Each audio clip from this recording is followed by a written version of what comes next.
Hello, everyone in Custody Matters group. Thank you for joining me live and recorded.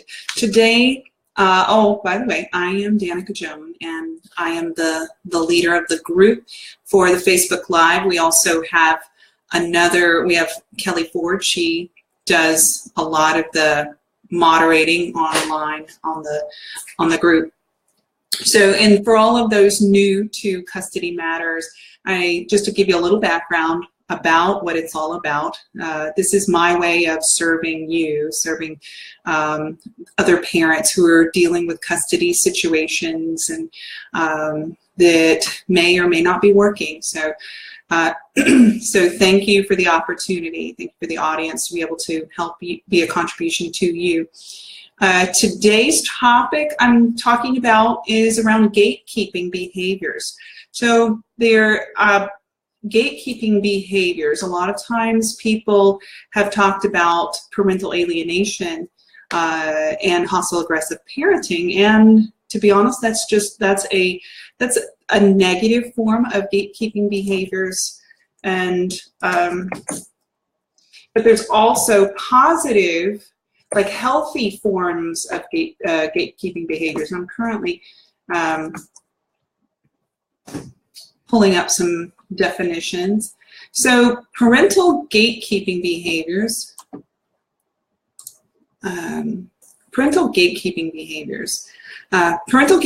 is a concept based on solid scientific research on gatekeeping behaviors and attitudes and co-parenting, both with intact and divorced families. It considers issues of mutual support between parents and quality of co-parenting relationship. So one of the pages that I'm pulling up is called Austin Child Custody Services, and it's out of Colorado. And they've got some very good information. Dr. Austin is where I got a lot of information. I currently, just so you know, I have spoken on this. I've talked about this in as an expert witness, but also I keep it in mind as a certified family mediator. So, and here's the reason, is because a lot of times people will lump in, they throw around the word parental alienation, pull around fewer people use hostile aggressive parenting.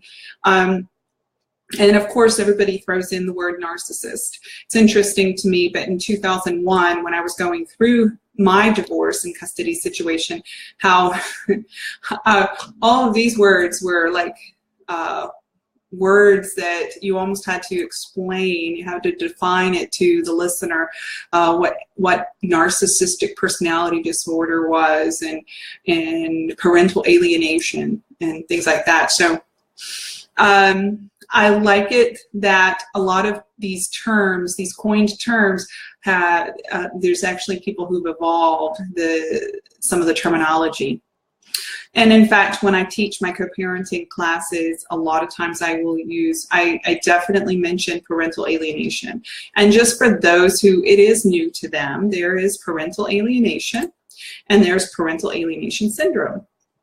So parental alienation is the actions of one parent against a targeted parent. It's the negative actions and behaviors and tactics that they do, typically in regards to manipulating and coercing and creating a hostile environment for the child to have a loving relationship with the other parent. It doesn't mean that the child is totally sucked in by those behaviors, but the child is very clear that it is not acceptable to think and speak loving thoughts about the other parent in that home. Now, the parental alienation syndrome is when the child actually succumbs to the brainwashing, the negative behaviors, truly believes that the other parent is the enemy, maybe even the devil. So that's when it becomes like a psychosis and stuff like that. Although I think that one of the reasons that it's not it's been rejected in some of the states. Some of the courts across the United States have rejected the word parental alienation because it's something that could only be diagnosed, in their estimation, by a mental health professional.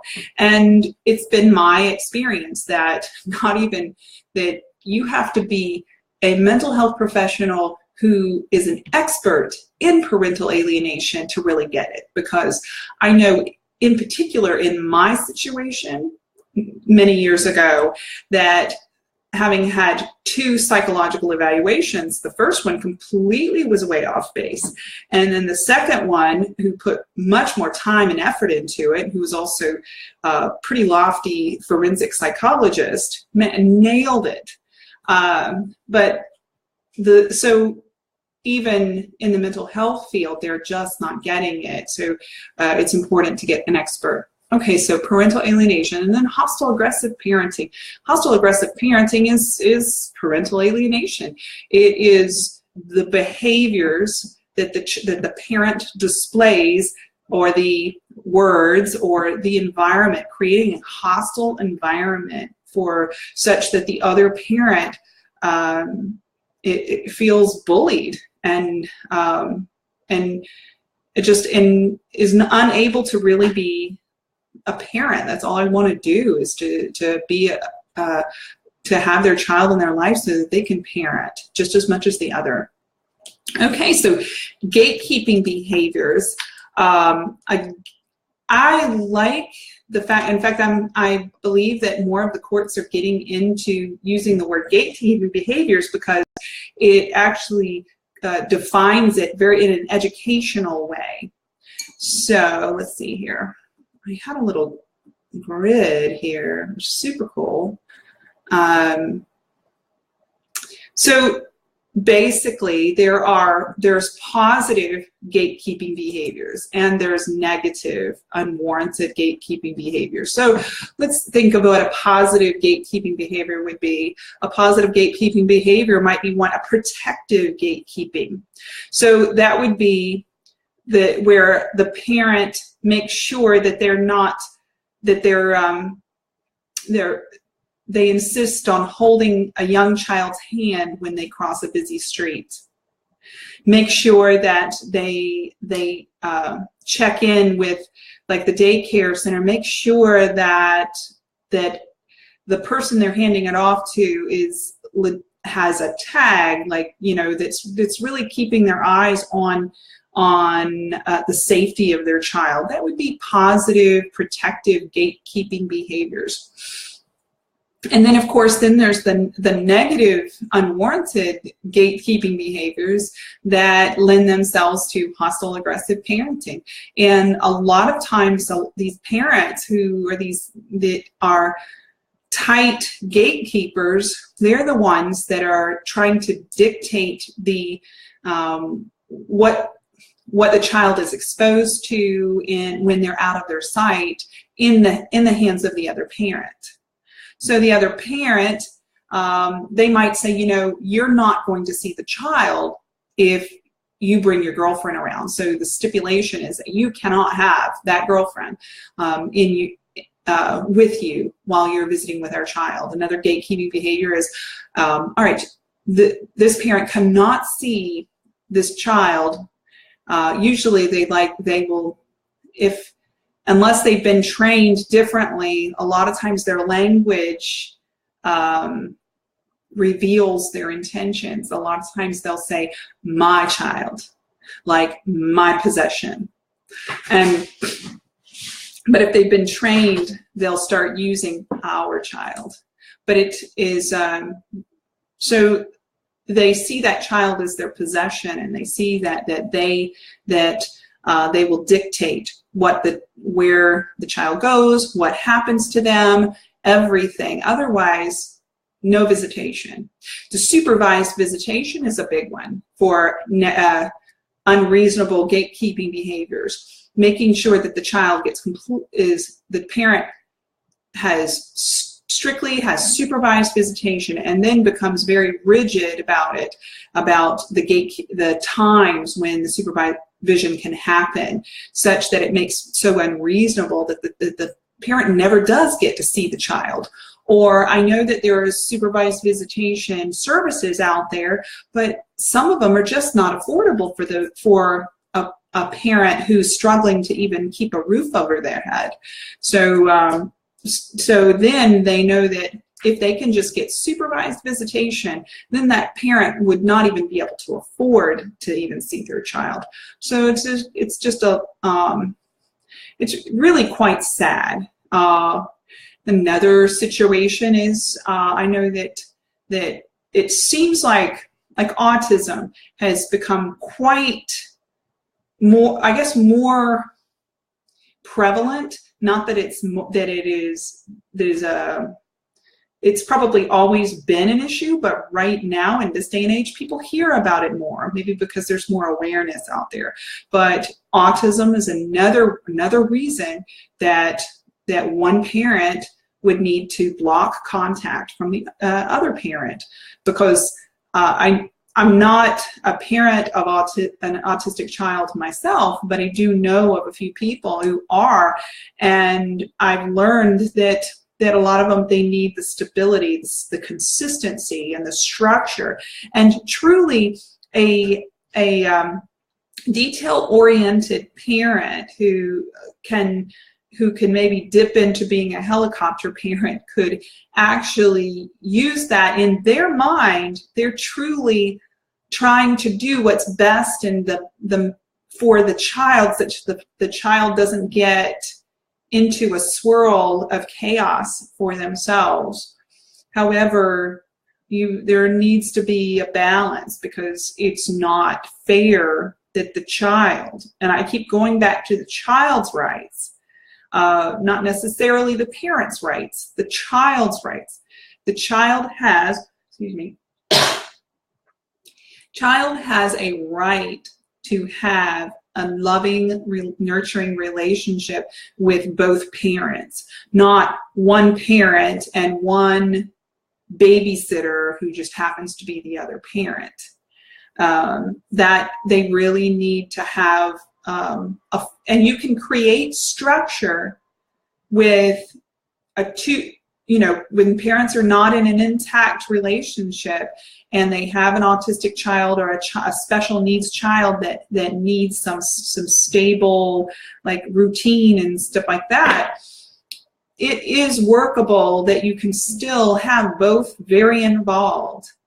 That leads to a lot of times parents will gatekeep because they don't feel the other parent has the skills to be able to provide for the child. And we're not talking about special needs necessarily, but we're just talking plain old ordinary an American kid that doesn't know that the parent maybe just found out, just let's say for instance they've never really played the role of the parent. They find out they've got a 5-year-old, they want to be involved in the child's life. But they've been living the single life and stuff like that, and they have a 1-bedroom apartment,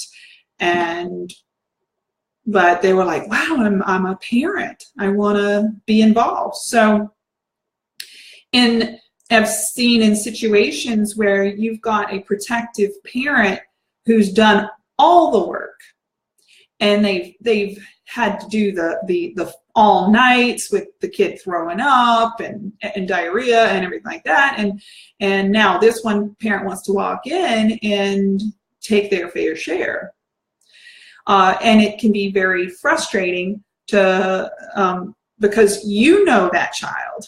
You know exactly what that child needs and wants, and what they, you know what their favorite food is, and what their favorite TV show is, and everything like that. And then this one parent comes in, exercising their rights. How dare they? And then so you let them keep them for the weekend, and then next thing you know, the child stayed up all night, cranky when they get them back, hasn't eaten a decent square meal, and fell asleep on the floor. And it can be infuriating for a parent who wants to make a perfect environment for their child. However, what I tell my participants is a lot of times we have to reframe things. We have to reframe how we view parenting. Yeah, because there's this description of what a parent should, all the shoulds that a parent should be and do for to be the perfect parent.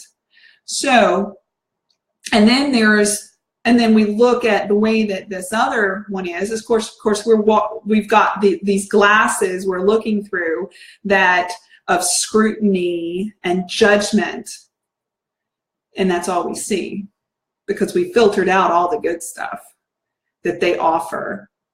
So all we do is we see that the child has been neglected.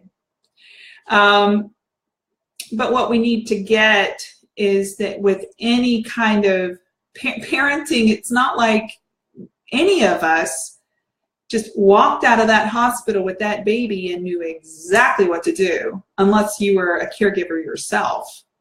You know, and even then, when that child comes out, that child is unique to anybody that you've ever dealt with before. I was very fortunate that my first child was this, I don't know, he was like perfect, like never cried, slept through the night. I knew that if he was fussy, it was something I could fix just like that. And thank God I got that one first, because my second one made up for it. I mean, and he screamed all the time. If big open spaces made him scream, loud things made him scream. It was just like, I can't even change the factors to get him to calm down consistently. And so anyway, so yeah, it's a learning curve. It's a learning curve for all of us. So we really have to give each other some grace, understanding that. And even a parent who has screwed up and they've partied, but they've got their act together and they really are committed to being a parent, if you'll just give them a chance. That it's so important to realize that for a child to value all of themselves, they need to know that both parents are valuable, that both parents have some good in them, that that of course we're not perfect, but that doesn't make us horrible, like all bad. Yeah, I mean, like even in the foster system and dealing with foster children, as I have, you don't ever say a bad thing about a parent that you know you've got reports on how bad they are. But you know, in working even within the dependency cases, that it only serves to damage the child to tell them how bad their parent is. So yeah, it's an interesting, the whole gatekeeping, protecting kids and stuff like that. It's important to be available. I know. Okay, so back to comparing when the child is visiting, even on the weekends. Okay, let's go with the parent is not necessarily seeking custody, but maybe they're seeking just a weekend every couple weeks. And maybe a person is gatekeeping on that and trying to prevent that kind of visit.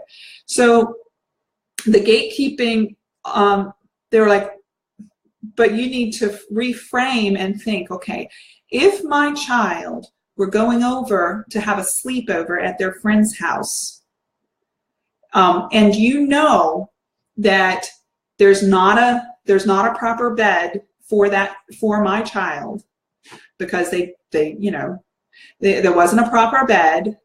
You know that there's going to be lots of pizza and ice cream. They're going to watch movies or games until 5 a.m. probably. So they're not going to get any sleep. They're probably going to fall asleep on the floor. They're going to eat junk food the whole time. But you know that a momentary break in their in their routine and all that is not going to be a deal breaker on their well-being, because you know that the relationship and the experience was well worth the sacrifice. So that's how we, another thing is, okay, so how is it if you're the full-time, you've been doing all of the parenting as a home parent, and you don't feel like the other parent, the away parent, has any abilities and stuff like that, and it's easy to judge. So the other thing I reframe it as is if you are working, like, okay, so as a former elementary school teacher, I used to, sometimes I would deal with the parents, and I deal with the children. I get to see the children every single day, and maybe a parent was struggling with being able to do everything that they needed to do. To maybe the child came in, never did their home, struggled to do their homework, and like there was definitely showed signs that there was some concerns, like that things were falling through the cracks in the home. Well, the worst thing I could do is to send them a nasty, call them on the phone or text or whatever, and shame them and tell them what a horrible parent you are doing. You're being so irresponsible and neglectful of your child. I don't think that would change that would make a difference in a positive way in the least. However, picking up the phone and actually showing some concern with the other parent and saying, hey, listen, I noticed, is there anything I can help you with? Does your child, is there concern? Is there enough clothes, or is there enough, or does the child have a bed? Because I can go to one of these charities and I can get you a bed. I can get you some services and stuff like that to help support you while you're building your parenting skills. So a lot of times when I shift it from the parent role, which is emotional, and to a teacher role, which is not emotion driven, but it's more analytical and more of service, it makes a huge difference in the way that I would treat my co-parent. And what's really great is, as a former teacher, you don't always like the parents that you had to of the students that you have to deal with. And in fact, some of the personalities and the behaviors of the students, some definitely you have more affinity with than the others. However, as a teacher, you've got to override your emotions with an emotional reaction, with something that's more analytical, less emotional response. That's just just objective versus subjective. So I'd love to hear what you have to say, what you think about what we're talking about with gatekeeping behaviors, and how it is that we can let loose of those reins a little bit, and also those parents who've been subjected to those restrictive gatekeeping behaviors. Then what do you do? What do you do when you are you're the one that's being restricted? That unfortunately, I think first thing is, if you can't handle it, if there is no communication with the other parent, then there's definitely some remedies in the court. I think the first step would be to have some sort of a mediation, and the mediation really needs to be conducted, like, not consider this just one step before trial. It really needs to be something that we can actually mediate this. If we get someone who can advocate for both sides so that we can actually find something we can agree upon, then something gets done. Otherwise, you take it to court. You better have a lot of money for an attorney that's really sharp and not just there to take your money, to fight for your rights. And then, even then, it's really up to the judge. Sometimes judges will make good calls, some bad, because, you know, they're humans too, and they come with their own baggage that colors their view of a situation. But also, you know, that judge gets to decide what the outcome is with your family instead of you. And I totally been there, done that, with where there's a side that's completely unreasonable, and maybe you're the one that the only way I can keep a dog in the fight is to take it to court. I totally get that. And that's what I'm here for. That's what my service is to you, to help coach you through custody situations. And if you need anything, if you want to talk to me personally and you're not finding any answers on the thread, just private message me. I would be more than happy to have a conversation with you. All right, so this is the end of our time, our Facebook Live today. I will see you again on Monday evening at 7 p.m. Have a good evening and a good weekend.